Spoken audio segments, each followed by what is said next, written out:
everybody and welcome to tributemagazine.co.uk. We're in the headliner section today and we're here with Stefan and Gavin from the wonderful Northern Soul live theatre show, which is touring from, where's it touring from, Gavin? It's touring from Basingstoke on the 24th of June?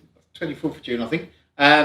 Which is the Friday of opening the world back up. Starts in Basingstoke and then it's all rounds everywhere.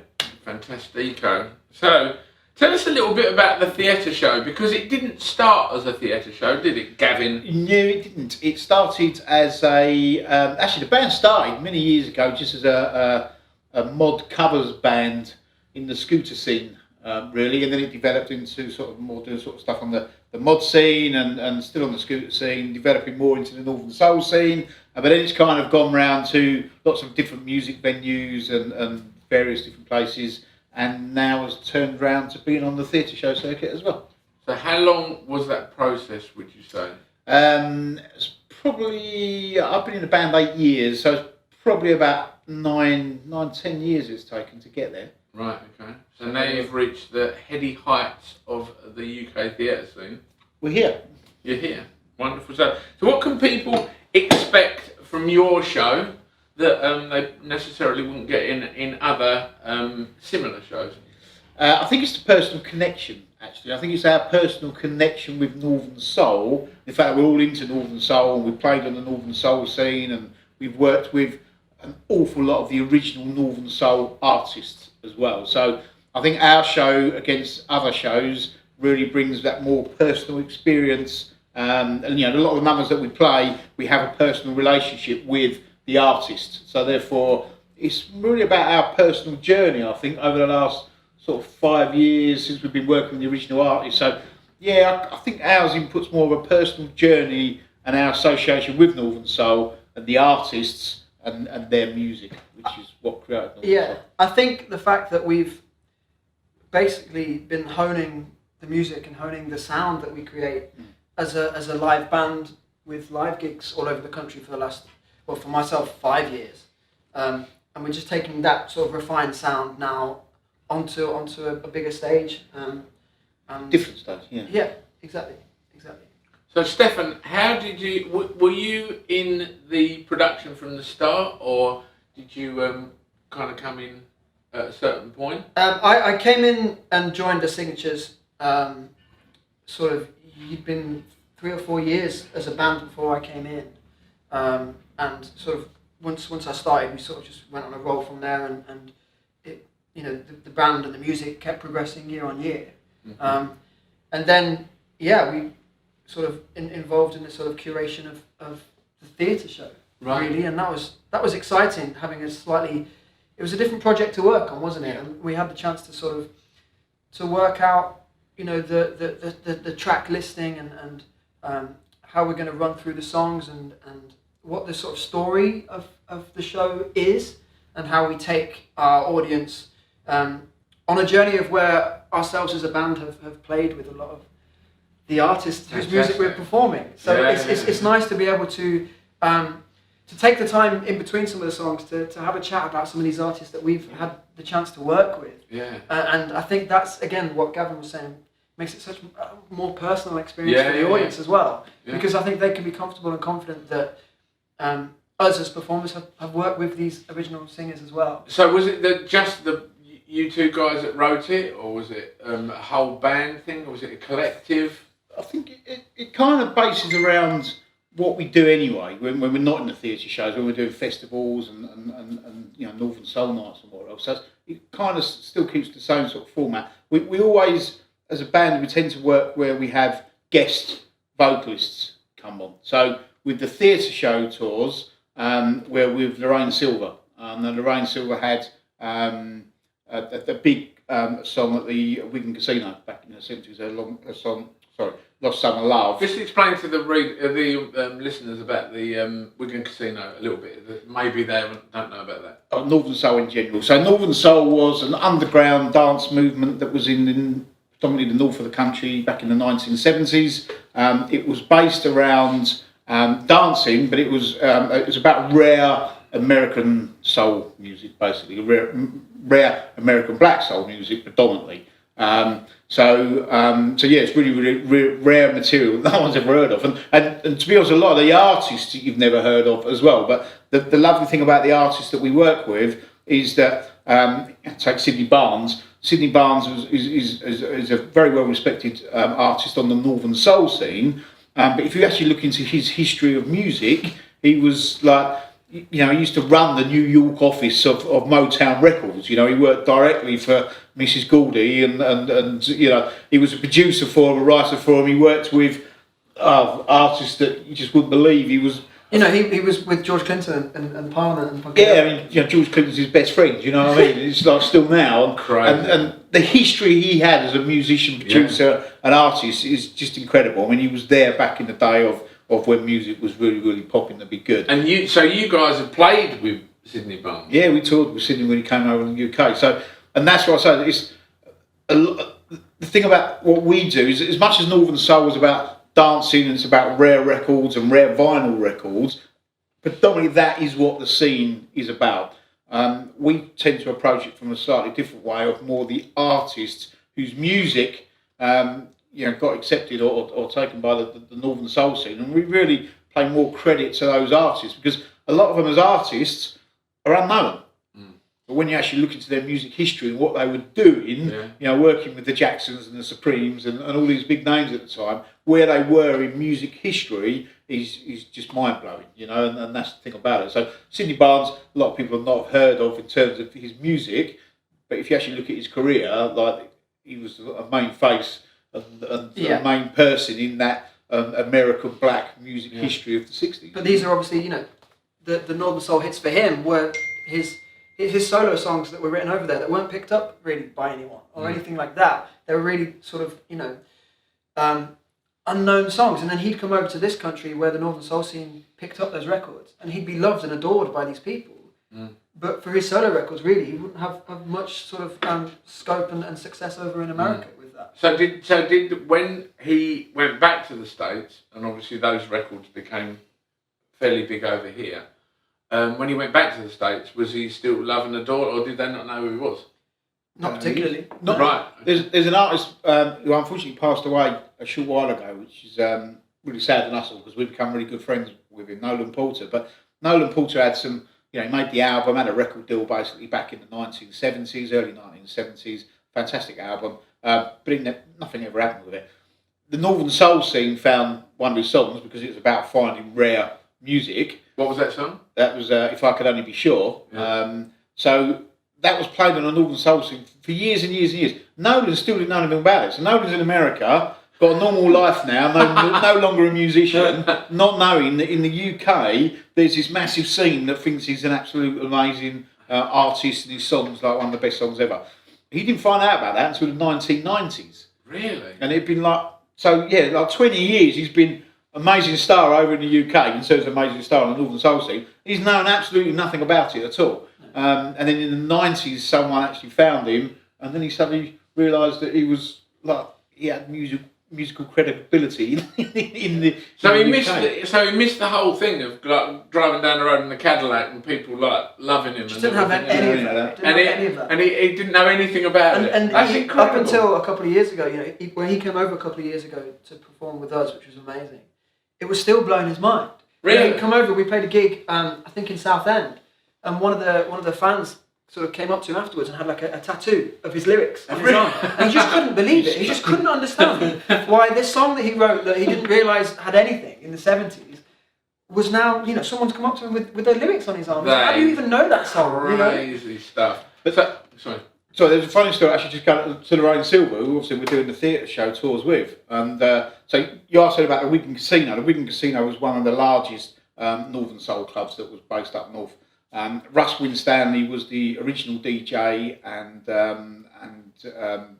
started the club up. Russ Winstanley for us is a good personal friend now, but he's also been a great supporter of the band as well. So it's really because of Russ that we managed to get sort of really in deep with the Northern Soul scene.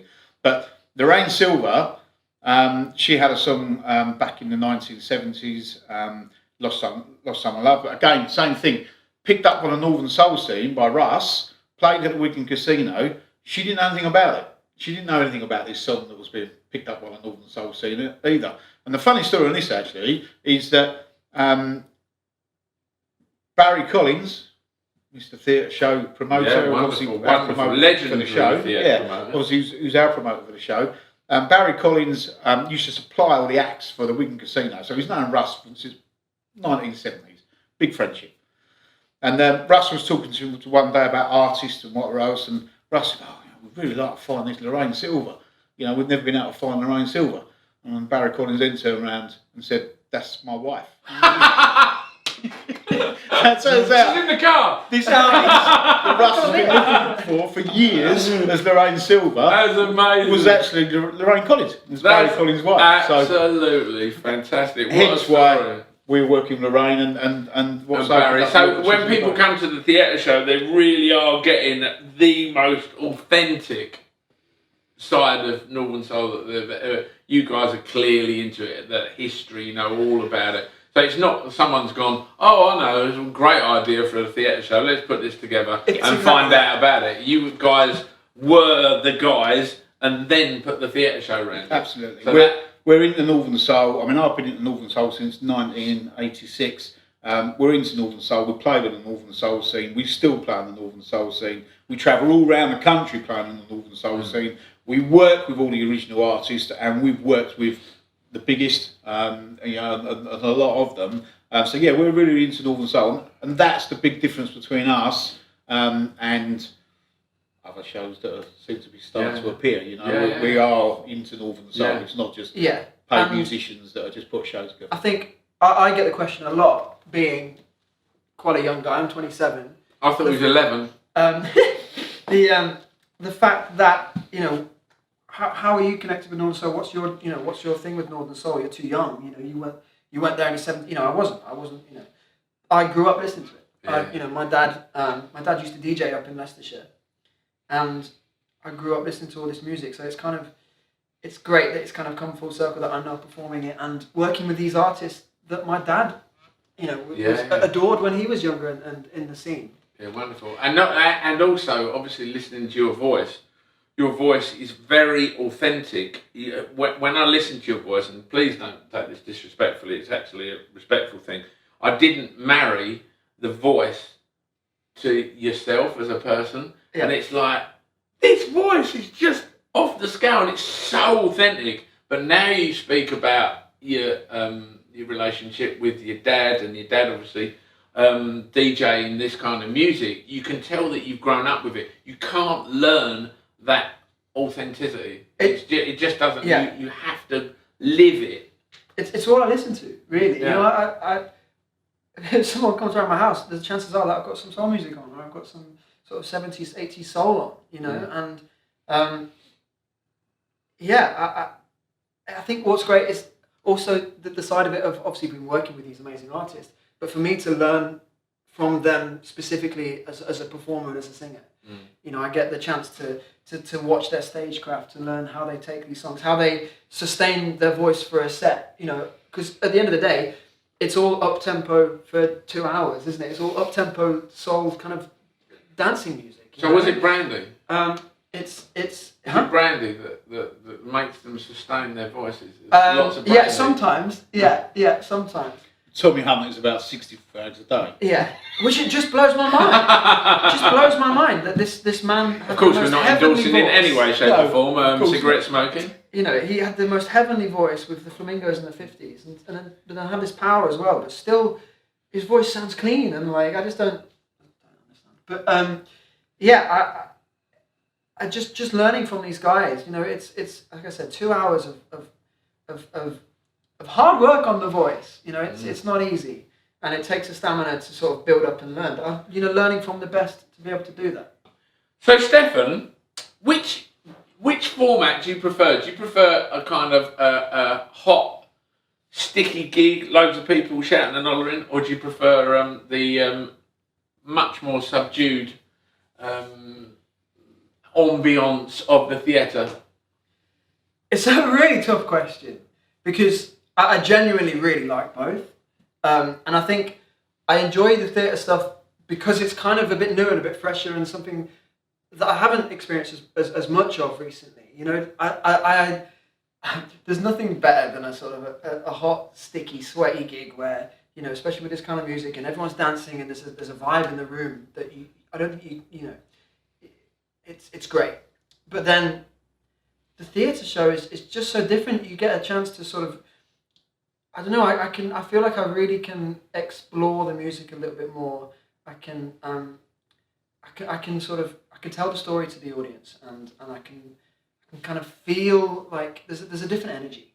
You know, there's an intent and an intense kind of, you know, eyes on you.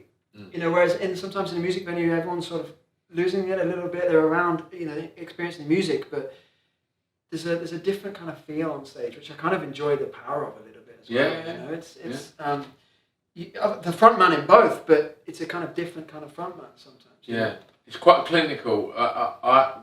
As a musician, I remember kind of transferring from, you know, gigging everywhere and all over the place, and then kind of doing the first theatre show, and I found it very almost, clinical is definitely the word. It's kind of it's almost like surgical. It takes some getting used to because you've got your in-ears in, right? Yeah, so all I'm hearing is... Well, you have your in-ears now, but we didn't have in-ears back in the day because we were really old. But obviously we didn't have, but still, there was still that very surgical sound coming back at you. And normally in a club or a pub or wherever, you know, you've obviously got the ambient sound of the audience and people, but you know, it's very much a... Yeah. But you get that at a gig, at a live music venue gig. You kind of get, for us, you get like an instant reaction. You get an instant sort of people on the dance floor, people dancing, they're moving around, and you know, on the stage, there's something really kind of like as powerful that you're not getting a reaction during the song, right? You're playing the song and then you finish, and then there's that little anticipation, and then you get an applause, and that's such a powerful feeling. It feels so good. I really enjoy that. Actually. Also, and I don't know if this happened to you guys, but I remember first doing theatres, and you know, you go out, for instance, at the Liverpool Empire, and you think, I'm sitting where Ringo sat and where Keith Moon sat, and obviously for you it would be where Roger Daltrey and John Lennon was standing, and you go, this is exactly the same venue.